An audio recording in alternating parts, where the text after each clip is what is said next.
예, 질문이 있습니다. 얼마 전에 병원에서 치매 초기 진단을 받았는데요. 증상이 더 안 좋아지기 전에 상속 준비를 해야겠다라는 생각이 들었습니다. 어떻게 준비를 해야 될까요? 라는 예, 이건 질문입니다. 양소영 변호사님이 좀 답변을 좀 해주세요. 네. 최근에 사실 굉장히 주변에서 아마 이런 경우들 경험하고 계실 거예요. 그래서 얼마 전에 이제 기사에 보니까 치매에 걸리신 분들의 자산이 150조가 넘었다. 그래서 이제 이 치매 머니를 국가가 관리해야 된다. 이런 기사가 나올 정도입니다. 그래서 오늘 질문을 굉장히 조금 주의 깊게 들으시고 대비를 하시면 좋을 것 같아요. 저희도 이제 실제 사건을 겪어보니까 치매 일단 초기 진단이 나온 상태에서는 사실 일상생활에 거의 문제가 없으세요. 그러다 보니까 이게 이제 각자에 따라서 이 발전 속도가 좀 다르단 말이에요. 그래서 요때를 놓치면은 갑자기 중증으로 발전이 되면 대비를 못하기 때문에 오늘 질문 주신 것처럼 초기 진단을 받으셨을 때 미리 좀 준비를 하시면 좋을 것 같아요. 네. 그래서 이제 우리나라가 이제 국가가 좀 관리를 해야 된다. 법원도 이런 분들을 위해 후견인 역할을 해야 된다라고 해서 성년 후견 제도라는 것을 도입을 했어요.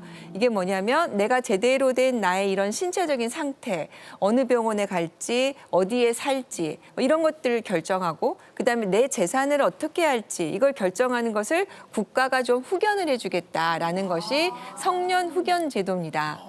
그래서 이 후견 제도를 이용을 하면은 법원의 감독 아래 나의 신체적인 상태나 어디에 살지 내 재산을 관리를 해주는 거예요. 후견인을 선임을 해서 그러니까 굉장히 안전하게 할 수가 있겠죠. 뭐 이렇게 치매에 걸린 경우도 있고 또 장애가 있는 경우도 있고 해서 후견 제도를 운영을 하고 있는데 근데 사람마다 다 상태가 다르잖아요. 그래서 중증인 경우는 모든 것들을 관련할 수 있는 성년 후견 제도가 있고 또 뭐 이 정도는 이제 특별히 문제가 없으니까 뭐 어디 살지만 좀 결정해 주면 될 것 같아. 아니면 재산만 해주면 될 것 같아. 이렇게 한정적으로 하는 한정 후견 제도가 있고 네, 그다음에 특정 사안에 대해서만 이분은 다 결정이 됐는데 이 부동산 매매에 대해서만 후견이 좀 필요할 것 같아. 뭐 이럴 경우에는 특전 후견인 제도가 있어요. 그다음에 이제 임의 후견이라는 제도가 있는데 내가 이제 미리 준비를 하는 거예요. 저도 애가 셋이지만 누구는 나를 잘 보살펴 줄 것 같은데 이놈한테 맡기면 안 될 것 같아. 뭐 이런 경우 있잖아요. 그럴 수 있죠. 네. 현실적으로. 그다음에 이제 자녀 예. 중에서는 또 해외에 나가 있는 자녀가 있고 그럼요. 여기 있는 자녀가 있으니까 이 중에서 좀 믿을 만한 사람을 내가 했으면 좋겠어. 그다음에 또 내가 결혼을 안 하신 분들 요새 1인 가구 많이 있습니다. 그러면은 내가 아는 뭐 친구나 뭐 아니면은 사촌들 중에서 제가 아는 후배 중에서 나는 모든 재산을 조카한테 주겠어 하는 일도 있더라고요. 분들도 많이 계세요. 그러니까 이럴 경우에는 미리 후견인을 정해서 해놓는 임의 후견 제도까지 있습니다. 그러면 이런 후견인을 이제 등기를 해놓으면 나중에 이런 사태가 발생을 했을 때 법원에서 이 사람으로 후견을 하도록 해주는 거죠. 그래서 이런 것들을 좀 미리 제도를 알아서 이용하시면 좋을 것 같고요. 내가 후견인을 정하지 못할 경우에는 어떤 분쟁이 발생하냐면 서로 후견인을 하겠다고 해요. 재산이 있으면. 근데 재산이 없으면 서로 안 하겠다고 해요. 그래서 미리 좀 준비를 해놓으시면 좋을 것 같아요. 그다음에 좀 추천드리고 싶은 것은 특히 이제 재산이 있는 경우에 내가 이 재산을 누구에게 적절하게 어떻게 상속시키고 싶을지 본인들마다 이렇게 선택사항이 있으실 거예요. 그래서 지금 내가 어느 정도 정신 상태가 괜찮을 때 이제 유언을 좀 미리 준비해 두시면 좋아요. 왜냐하면 이제 유언장이 공개가 됐을 때 대부분 문제가 되는 게 뭐냐면 그때 우리 어머니, 우리 아버님 제정신이 아니셨어. 이거 판단 못 하실 때였어. 라고 해서 유언 무효 소송이 대부분 오는 게 이 상태입니다. 네, 그래서 유언을 좀 미리 준비해 두시면 좋은데요. 이제 스마트폰들 다들 가지고 계시잖아요. 그래서 내가 원하는 내용대로 이렇게 녹음을 해 놓으면 될 것 같아서 예. 이게 이제 가능하지 않냐라고 많이들 이게 뭐 물어보시는데 날짜 시간 딱 보이게 해서 하면 네, 안 돼요? 네. 그런데 이제 이 녹음에 의한 유언으로 이게 유효가 될 수는 있는데 민법에 정해진 요건이 좀 있어요. 그러니까 여기에 내용을 다 취지가 들어가야 되고 날짜 들어가야 되고 뭐 이름 들어가야 되고 얼굴 있으니까 누군지 아니까 여기까지는 괜찮은데 증인이 있어야 돼요. 증인이요? 네, 녹음의 경우에도 그래서 증인도 요 녹음 안에 들어가서 내가 이 유언을 들었다. 그래서 이걸 확인하는 내용이 들어가야 되는데 그러면 혼자서 녹음하면 안 되겠네요. 안 되는 거죠. 그래서 요거 조금 유의하셔야 되고 그다음 유의하셔야 될 게 증인 중에서 뭐 예를 들면은 제가 유언을 우리 김현진 우리 내 친구한테 하기로 했어. 그런데 이 친구는 저하고 이해관계가 있잖아요. 근데 제가 이렇게 옆구리 찔려서 녹음할 수도 있는 거잖아요. 그러다 보니까 이렇게 유언으로 이익받을 자는 증인할 수가 없어요. 직계열족, 배우자, 그다음 미성년 자녀는 판단할 수가 없으니까 이렇게 결격 사유가 있는 사람들은 있어봤자 무효다. 이제 요거 조금 유의하시면 될 것 같습니다. 그래서 이제 조금 더 첨언을 하자면 이제 유언 방식이 민법에는 5가지 방식이 있어요. 그래서 많이들 들어보시는 게 공증으로 유언했다라고 네네. 하잖아요. 그래서 이렇게 공정 증서에 하는 경우, 그다음에 비밀 증서에 하는 경우, 그다음에 내가 이걸 할 수 없을 경우에 너무 몸이 아파서 급작스러울 때는 구수 증서에 의한 유언 뭐 이렇게 있고요. 아까 설명드린 대로 많이 하시는 게 이제 녹음에 의한 유언, 그리고 최근에 이제 많이들 이제 저희가 방송에 나와서 얘기할까 자필로 하는 유언. 이거 정말 유효해요? 많이 물어보세요. 그런데 정말 유효해요. 내가 어디 안 가고 변호사 도움 없이 내가 직접 이렇게 자필로 해도 유언한데 문제는 이제 이게 너무 쉽다 보니까 요건을 빠뜨리면 무효가 되는 경우가 있어서 이제 요것만 조금 유의하시면 될 것 같아요. 그래서 다시 한번 조금 이제 요건을 자필 유언의 경우에 해두면 가장 간단하니까. 가장 간단하니까. 근데 이제 자필인데 말 그대로 자필이어야 되잖아요. 그럼 어디까지 자필이어야 되느냐? 내가 재산이 있으면 그 재산 목록까지 다 자필이어야 돼요. 근데 이 자필이라는 것은 정말로 내가 쓴 거를 말하거든요. 그래서 컴퓨터로 문서 작성하는 거, 이거 자필 아니에요. 네. 그다음에 내가 자필로 썼 것을 복사해서 가지고 있는다. 이것도 자필이 아니에요. 원본이어야 이 원본 자체가 전부 다 자필로 가지고 있어야 되고 그다음에 이 유언의 내용뿐만 아니라 내가 이 상태에서 이름, 인적사항, 주소, 날짜, 그다음 도장까지 다 되어 있어야 완성이 되는 거거든요. 그래서 이렇게 나중에 불필요하게 무효가 돼버리면 너무 억울하잖아요. 그래서 이런 요건들 좀 잘 챙기시면 주민번호 좋을 것 같습니다. 뒷자리도 써야 되나요? 뒷자리까지 다 써야 되고요. 주소 써야 되나요? 주소 써야 되고요. 동까지 사는 곳까지 써야 되는데 근데 이제 꼭 주민등록 주소여야 되느냐 그건 아니고 내가 그 당시에 거주하고 있었던 곳이면 됩니다. 살고 있는 네, 곳. 살고 있는 곳이면 도장 됩니다. 아니면은 그냥 무인도 손도장도 가능합니다. 돼요? 그러니까 꼭 인감 도장이어야 되는 것은 아니고요. 근데 이제 저희가 추천드리는 게 이제 인감 도장이면은 이게 이제 진위 여부를 확인하기가 좋으니까 가능하면 인감 도장을 사용하셔라 이렇게 첨언을 많이 드립니다. 네, 알겠습니다. 유용한 이야기까지 잘 그러니까 알려주셨네요. 후견인 지정하는 법부터 유효한 유언장 작성하는 예. 법까지. 아니 진짜 어르신들은 한번 그냥 써놓고 이게 유효하지 않으면은 정말 곤란하니까요. 그러니까요. 좋은 네. 질문 답변이었습니다. 네, 도움이 됐으면 좋겠습니다. 네, 자 이제 이번에는 4번째로 우리 김현진 선생님께 질문을 한번 받아보려고 하는데요. 네, 이번엔 스튜디오에 계신 분 중에서 혹시 질문 있으신 분 계신가요? 네, 우리 마이크 들고 한번 질문해 주세요. 안녕하세요. 김현주라고 합니다.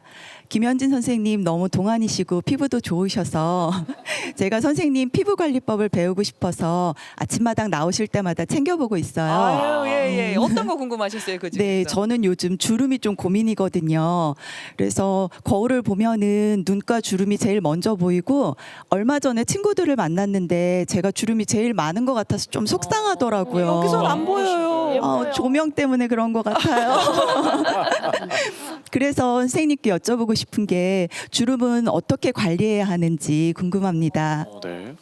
네, 이렇게 이제 주름 때문에 고민하시는 분들 많은데 어떤 사람은 정말 내 또래보다 나이가 빨리 드는 것처럼 느껴지는 사람이 있고요. 어떤 사람들은 또 주름이 천천히 생기는 사람이 있어요. 이게 체질적인 게 분명히 있기는 하지만 너무 속상해 하실 필요가 전혀 없는 게요.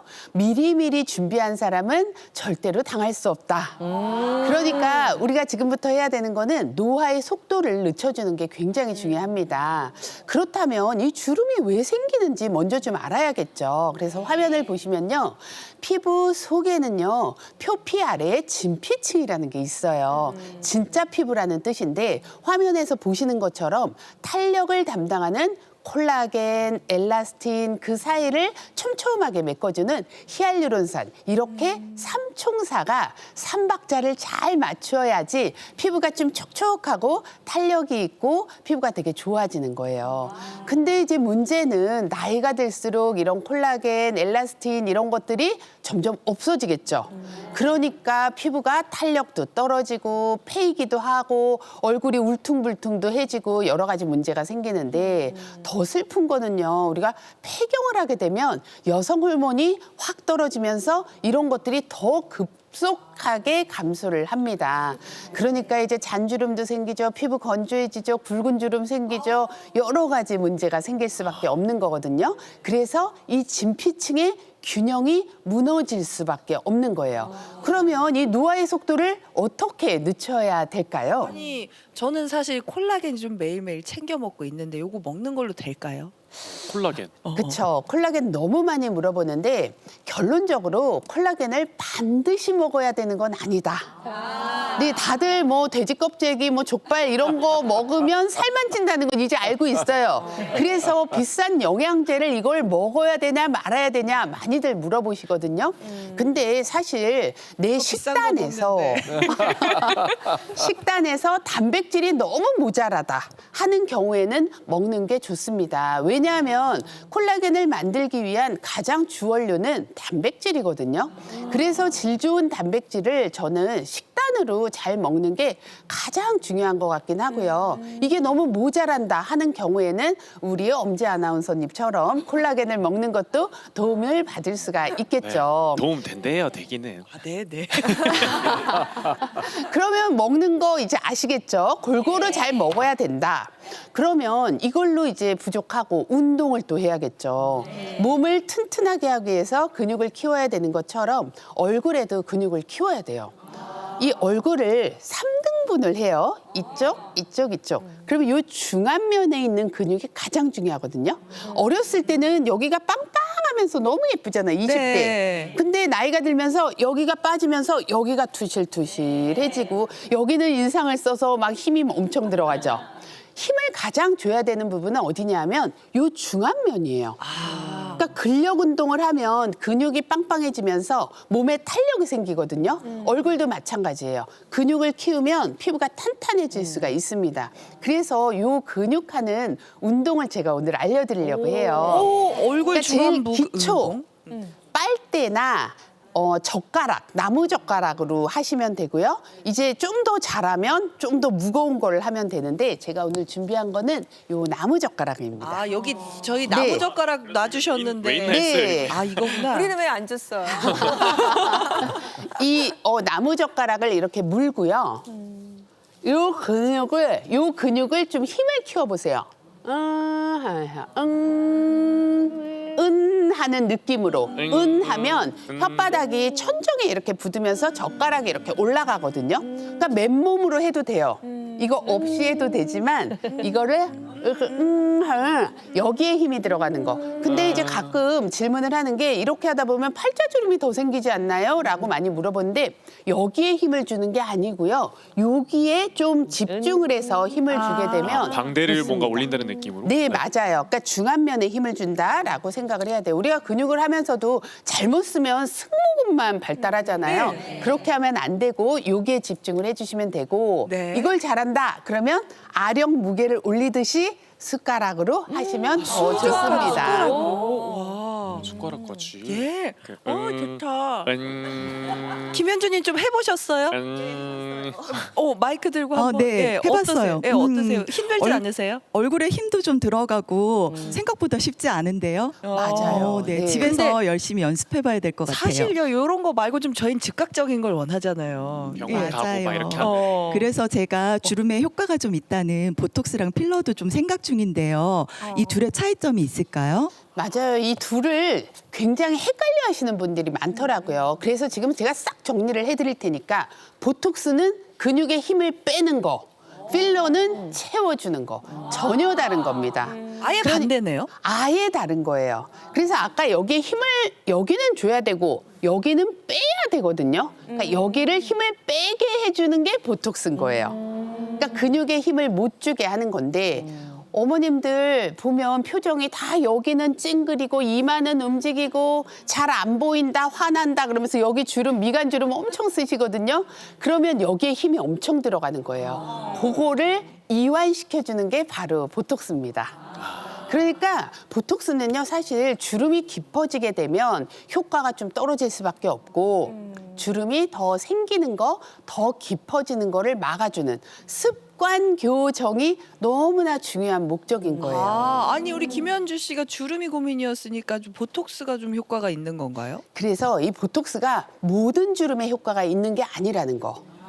그러니까 제일 대표적인 데가 미간하고 이마하고 눈가, 눈 밑이 아니라 눈가 주름에 효과가 있고요. 이 밑에 팔자주름 이런 데는 별로 효과가 없어요. 그리고 이제 보톡스가 굉장히 가성비가 좋고 효과가 좋은 시술이기는 하지만 우리 어머님들 이마 너무 많이 움직이신 분들 같은 경우에는 이마에 맞고 눈이 작아졌다, 무겁다, 맞아요. 답답하다 그런 이런 것들이 부작용. 많이 생길 수가 있기 때문에 표정을 잘 살피고 좀 치료를 받는 것이 중요하고요. 그리고 또 중요한 거는 보톡스는 이렇게 좋은 거를 너무 자주 맞으면 내성이 생깁니다. 그래서 너무 자주 맞지 말고요. 저는 한 6개월 이상 좀 기다렸다가 6개월에 한 번 맞으라고 추천을 드려요. 그리고 아까 잠깐 필러 얘기하셨는데 필러는요, 꺼진 데를 채워주는 거거든요. 근데 이거는 덩어리기 때문에 혈관에 잘못해서 주입이 되면 뭐 실명을 하거나 여러 가지 이제 부작용이 있기 때문에 필러는 조심해서 맞는 것이 좋습니다. 요거는 정말 전문가와 상의를 하셔서 하는 게 좋을 것 같습니다. 네. 좀 운동이 좀 좋을 것 같아요. 그러니까요. 예. 우리 시청자 여러분 운동하시면서 방송 보시면 좋을 것 같아요. 어떻게 좀 도움이 좀 되셨을까요? 네, 선생님이 알려주신 대로 오늘 집에 가서 좀 관리해봐야겠다는 생각이 들어요. 오늘 나오기 정말 잘했습니다. 감사합니다. 네, 고맙습니다. 네, 고맙습니다.